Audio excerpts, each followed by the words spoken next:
Hi, welcome back to Gluten-Free Geo. Today I'm going to talk to you about travelling as a celiac and a gluten-free person. So over the Christmas holidays, I went to South Korea, Taiwan and Thailand. Firstly, South Korea. Korean barbecue is really famous in South Korea and that's the main food that it's known for.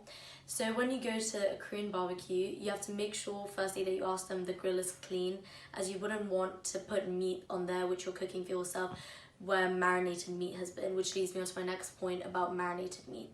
Make sure when you're ordering off the menu, you check and there's photos so it's pretty clear. The one which is in a brown sauce, you don't order that, just order the one which looks plain as it's just salt and pepper. Kimchi is what I ate in also lots of restaurants that I went to, and you just have to make sure that there's no soy sauce and it is gluten-free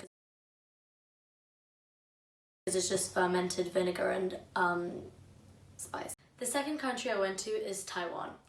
Bubble tea originated in Taiwan and it's one of my favourite drinks of all time. Bubble tea is gluten-free as it's just milk tea and boba. The boba is gluten-free as it's made of tapioca flour. However, you have to be sure of bubble tea milkshakes, which I saw have popped up and I never knew about them before I actually went to Taiwan. And they had different toppings such as Oreos and digestives, which you know are gluten-free. So it's just about being mindful and careful about what you're putting into your body.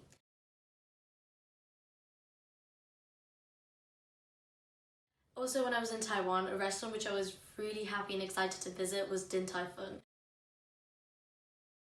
As I hadn't had a very good experience there a few years ago when I went to Singapore, as they didn't have a gluten-free menu, or even if the items were gluten-free, it wasn't marked on the menu. However, it wasn't disappointing the second time around when I went to Din Tai Fung, which was the flagship in Taiwan. They had a separate gluten-free menu, actually for all allergies. They had like a thick book and it said yes, no, gluten, crustaceans, so on. The third country I went to was Thailand, and I love Thai food. And my favourite dish is pad Thai, which is luckily is made of rice noodles, and the sauce is a tamarind sauce. There's no soy sauce, but make sure you still show your card to the restaurant manager or the waiter, as sometimes they may not understand. And I had a really bad incident at my hotel I was staying at in Thailand where I told the waiter, okay, I need gluten-free pad Thai, gluten-free, keep emphasizing that. And he's like, yeah. And then when the food came out, the pad Thai was fine, but there was these crispy bits on the top, and then I wasn't sure about that. So I told the waiter and he was like, oh yeah, that's a normal pad Thai. So then they called the manager and it was all sorted out. And then they had to get me a new separate pad Thai. Also make sure if someone does bring out food which has gluten on top, when they're taking it back to get you the gluten-free version, that they've not just separated it and they've actually made you a fresh piece, as it's not wasting food, it's just for your own body and you need to make sure that it's gluten-free. Curries are also gluten-free as they're coconut based, but just be sure that you ask there's no soy sauce, oyster sauce or fish sauce.